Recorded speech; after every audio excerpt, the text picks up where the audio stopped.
Alright guys, I figured I'd come out here and do a quick vlog. It's like 5:30 in the morning, almost 6, and fell asleep early, woke up early, couldn't go back to sleep.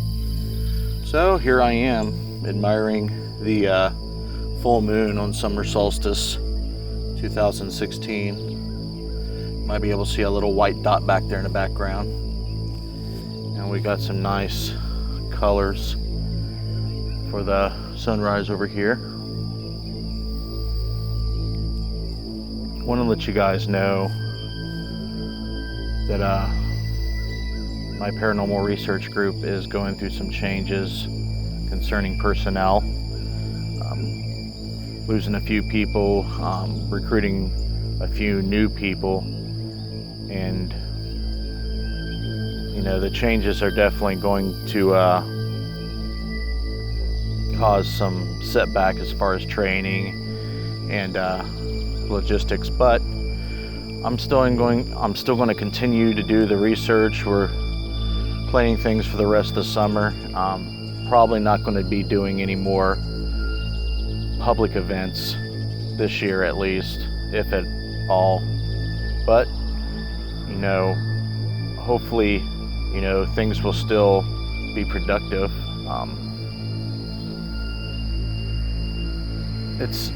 It's interesting that once you set off doing this sort of thing, what type of things will, you know, become obstacles, what adversity will you face, or you know, or questions that you don't plan for, but you just kind of have to adapt with as you go along. And it's complicated, but it's not, you know, disabling me from doing what I love to do. And I just want everyone to know that I'm all about honesty and learning. And the stuff that you see me doing when I first started doing this is definitely changed. You'll see that, you know, I educate myself along the way, and I learn things along the way, and I'm not afraid to be wrong, and I'm not afraid to alter and adapt my beliefs, you know, as I learn more and understand more about the paranormal. I want you guys to know that this whole paranormal pop culture thing is definitely skewed what paranormal research is in reality. If you go to people's homes and help them with, you know, trying to figure out, is there something going on at their house that can be considered paranormal? You have to understand that you just can't go to someone's home and spend 8, 12, even 24 hours at their home and understand hardly anything, unless the activity is so extreme that you can observe, you know, and get a good sample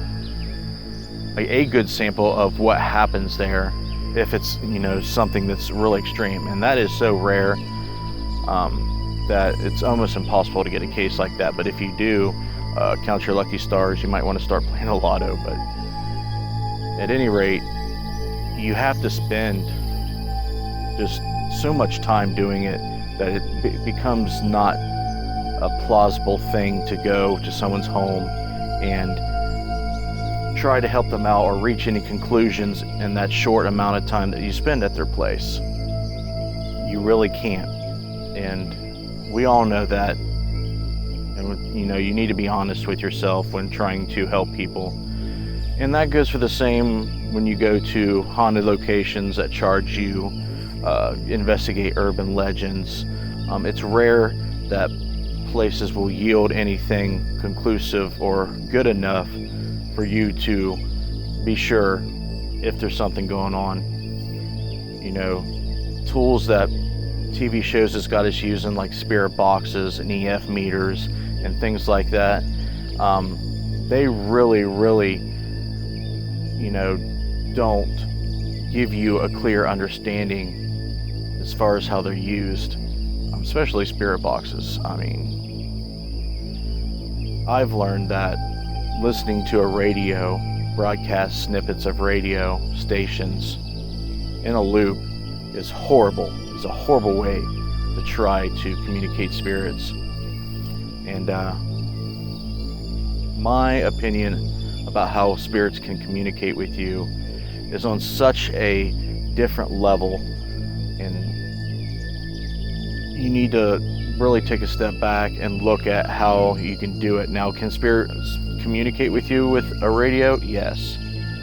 It's rare, and you have to do it in a way to eliminate all possibilities of false positive and pareidolia and all the other things that can contaminate your research and your ability to communicate. But with that being said, you know, you may reach a point where something happens, something wonky with your TV happens that you cannot explain. Any type of electronic device, the circuits in your house. There's a variety of things. But if you do feel like you're being contacted or there's signs of some type of spirit presence around you or in your life, don't ignore them. But don't feed in to this whole, hysteria about, psychic mediums, and sensitives, and this whole thing to where, I talk to spirits every day and they're all around me, and so on and so forth. If you want people to take you seriously, present something that is genuine, honest, and believable. If you get in over your head with this stuff, your credibility can go out the window very seriously. And what the main purpose of this vlog is to let you guys know that if you want to take my advice, stay grounded. Don't allow yourself to be too wrapped up in fame and, getting recognized. Stay grounded, stay true to yourself, and be honest, because if you don't, people are going to be able to notice that very quickly. And you need to really be yourself and show people that you're not some whack job, that you are trying to look for answers and you're trying to find and search for who you are and trying to find out what your spirituality means to you and how you want to convey that to others and what messages you have. My message to you folks is to, like I said, be true to yourself, be honest. Don't covet. Do not, look at other people and feel like, you're insecure and you're not as good as them or they're better than you. You need to just pretty much isolate yourself in your own right as far as your research, your beliefs, and who you are, and come up with something original. I mean, people want to see content like this. They want to see you speak from the heart. They want to see you, convey all your ideas and your beliefs and your research, through a lens that is personal and that is genuine. And I emphasize that because I see a lot of garbage out there, just absolute garbage. And I don't like to see the state of the paranormal field and this whole paranormal pulp culture in that, in that state. So with that being said, I will end this vlog with, an update that I will be, continuing my Science versus Spirit documentary. I do not know when it'll be out, but I want to take my time and make sure that when I do release it, that it's, something that I can be proud of, and that it's a, standalone piece of work for this year. And we're going to be doing a few residential cases for the latter part of this year, starting this summer and ending in the fall. We'll be revisiting other places and furthering our research and making sure that we're getting it right and that the data that we are getting is what interpreted how we think it should be interpreted, which is correctly. But I want to thank you guys for following me on this quest to understand what the hell is going on and trying to figure out those weird things that I still don't have answers for. And I wish you luck, and be well, and take care of yourselves. And you need to just take a breath. And all those people that are out there watching this and wanting to know, what they can do to stand out and be genuine and just be honest, is, do all the things that I spoke of in this vlog, and you'll be fine. Until next time, we'll see you later.